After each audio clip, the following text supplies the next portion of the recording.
Hey guys, in this video I'm going to show you how I'm going to do a ding repair on one of my newer boards. Unfortunately, I put a huge divot, a huge gouge in this board. I was on my way out to surf a point break and I slipped on an icy rock and I put a huge gouge in the board and damaged one of the fins, but the rest of the board is fully intact. But I did not go back to the car to get some tape or anything to cover this up. I just went and surfed it anyway because it was like -10 with the wind chill. I don't know what that is in Fahrenheit, but it was freaking cold and I was not walking all the way back to the car. I just went and surfed it anyway. Not good, so I gotta let this dry out, but I'm gonna show you how to do this ding repair. Now honestly, overall, this board fared fairly well. There's one little divot here, but it didn't really break the glass. I will patch that up, but it's this major spot here where I already cut out the glass that was basically, well, it was completely torn out. And a lot of the foam is gone too. But we're gonna fill that with some glass microspheres. The thing is, it's a little wet because I surfed it, as I said. So I'm gonna cut this out a little bit bigger. I like using, these are the side cutters that you can just get off of Amazon. Typically they're used for cutting 3D printing filament, but they're super handy for doing this. So I already started cutting it out and removed that piece, and I figured, hey, this is a great opportunity to make a video to show you guys how I'm gonna fix this. So I'm gonna cut this all the way around and just remove any of the loose glass, and then we're gonna fill this all in. But I'm gonna have to let this actually dry for a few days because it is a little wet. You shouldn't do that, but hey, you gotta do what you gotta do. Now you could use a Dremel tool to cut this out, but I really do like using these side cutters. I may still get the Dremel, but I don't think I need to. But this glass is loose enough that I can cut all the way around. The glass here is pretty intact. Yeah, that there is pretty intact. Right here, I'm gonna have to sand that and just blend it in. Although it's not broken through, it is watertight here, but that obviously is not watertight. And this right here is pretty good. I'm just gonna get a little probe and just check.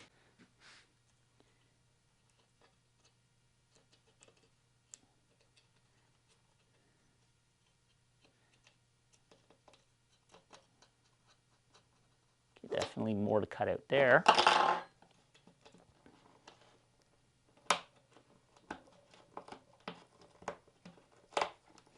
And the more I'm going to cut out, the quicker this will dry out too.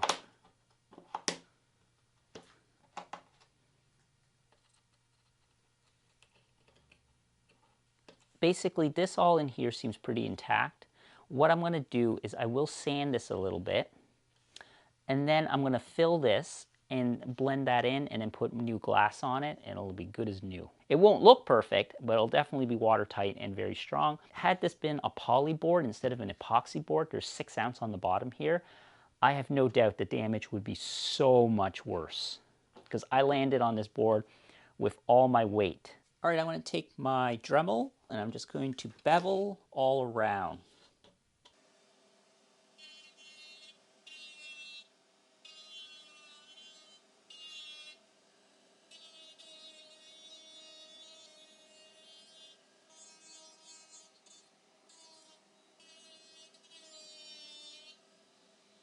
All right, I'm going to take a little piece of EPS foam, because that's what this board is made out of, and I'm just going to chop a piece off, and I'm going to glue that in here.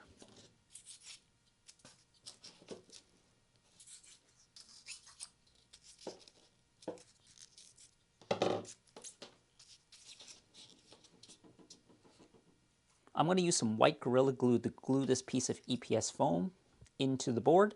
I really like this because it's not that weird amber color with typical polyurethane glues.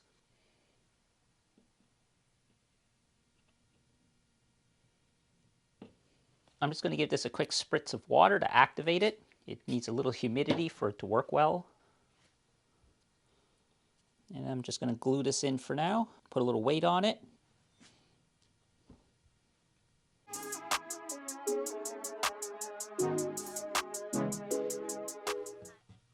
Okay, so that looks pretty good. What we have here is a little bit of the foam expanded, filled in some of the voids. I'm just going to take my oscillating tool with a sanding pad. I'm just going to sand this down, level it all out.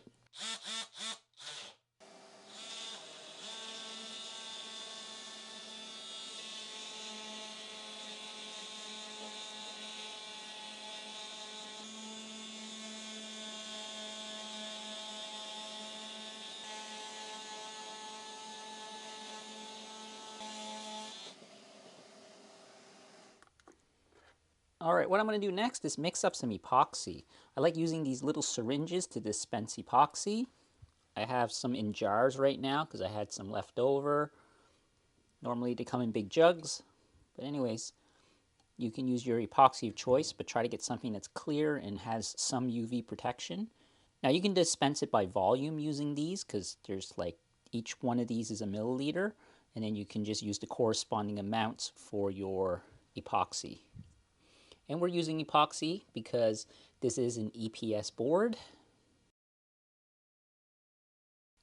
I'm just doing 1 gram because I want to fill the voids before I put some glass on, and I'm going to mix up a little bit of epoxy and then put some 3M glass microspheres to thicken it and also to make it easy to sand and make it light. So I'm just going to tear off my little tiny scale and then add in my hardener. My ratio is 1:45 for resin to hardener, and I'm using this little tiny scale to measure it off. But again, you can use volume as I mentioned earlier.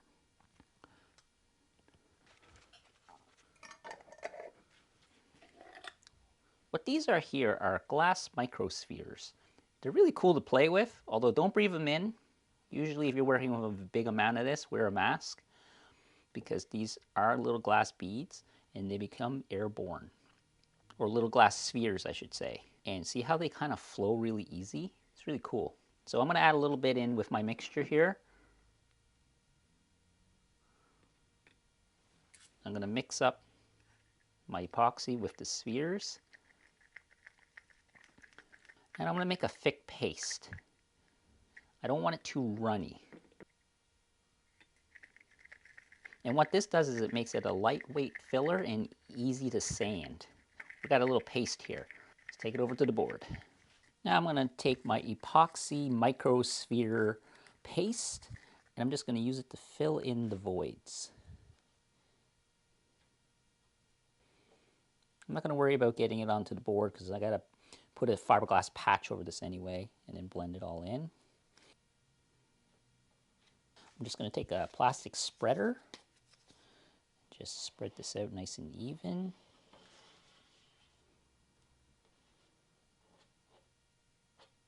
There, I think that looks pretty good. Let's let this set up.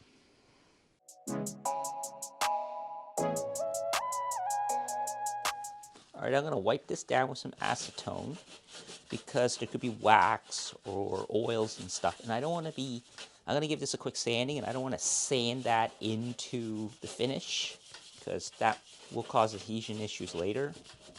And then I'm going to take my oscillating tool. You could use a die grinder, you could use a hand sander, you could use a palm sander. And I'm just going to blend this all in and flatten a little bit, rough up this edge here. And then I'm going to put a layer of fiberglass on it and epoxy.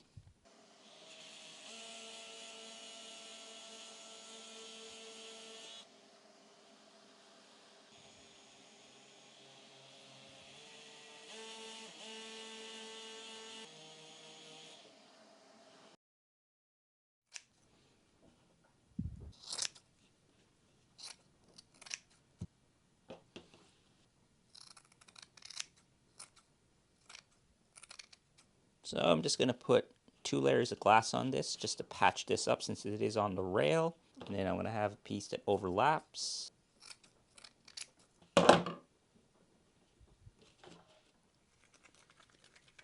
Mixing up some epoxy. Put a little on. Let it soak through.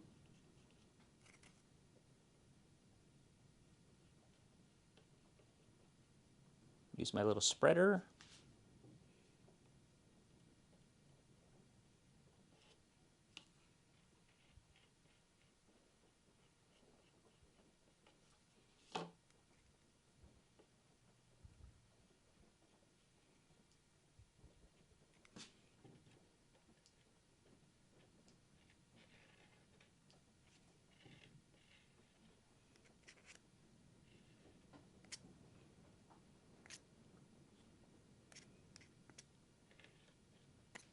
We'll let that set.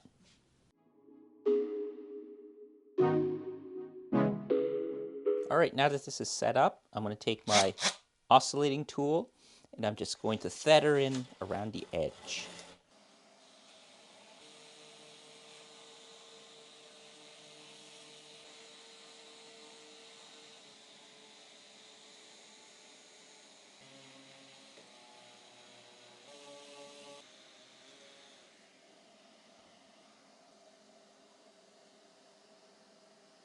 All right, I'm just going to take a little acetone and just wipe down the spot. That's going to get a layer of epoxy. Okay, I mixed up around 2 grams of epoxy, and I'm going to just use a little art foam brush just to brush this on. A very soft chip brush works really well as for spreading out the epoxy as well. What I like doing is I'm going to just tape off the rail because a little bit could drip down. This just makes cleanup and sanding later easier. But ultimately, I don't bother to tape around because I'm going to feather it very thinly so that way it's easy to blend and sand in with the rest of the board once it sets up.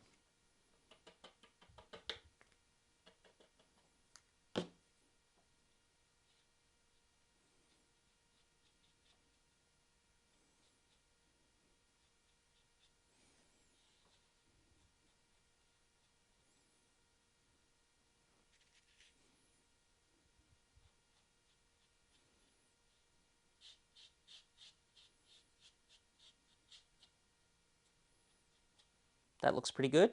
Let that set up and then come back and sand and blend.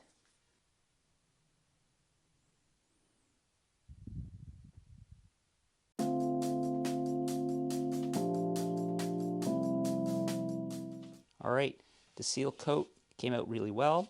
No fish eyes. I'm going to take some 320 wet dry sandpaper now because it's pretty smooth as it is, and we're just going to feather in the edge, smooth it out a bit. I'm going to just grab a bottle of water and wet sand it. Just going to wet it down and just kind of sand the edges. You can use a block if you like this here. Sometimes I use that. This I have 400 grit that I'm going to switch to afterwards. And then some 800. That's all you're going to do. You're going to sand and feather it in. Now if it's really rough, you can go like 220, but hopefully your repair is nice and smooth and you did a good job making sure to wipe it down with acetone before applying your seal coat. Prep is super important. The better you smooth it out before you apply your layer of epoxy, your preparation, the better your chances of a really smooth repair. And all your water is just to lubricate the sandpaper to keep it from clogging up. Because at these finer grits, that's what tends to happen.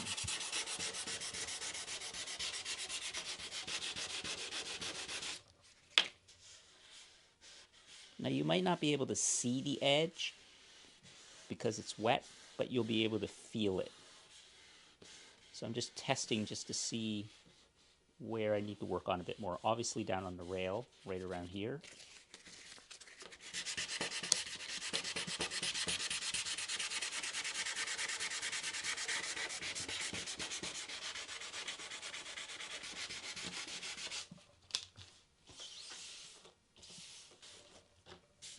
I'm going to switch over to 400 now. You want to use your rougher grit to blend it all in because that's going to do your heavy stock removal. And then using the finer grits, we're just taking out the scratches from the previous grit.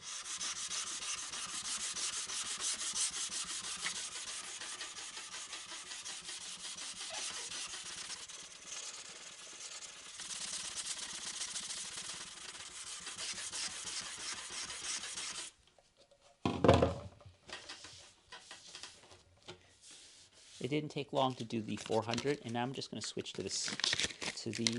This is just going to be 800, I think. And this is just to kind of blend it in with the rest of the board. This is a sanded finish. Typically boards are finished from 400 to 800.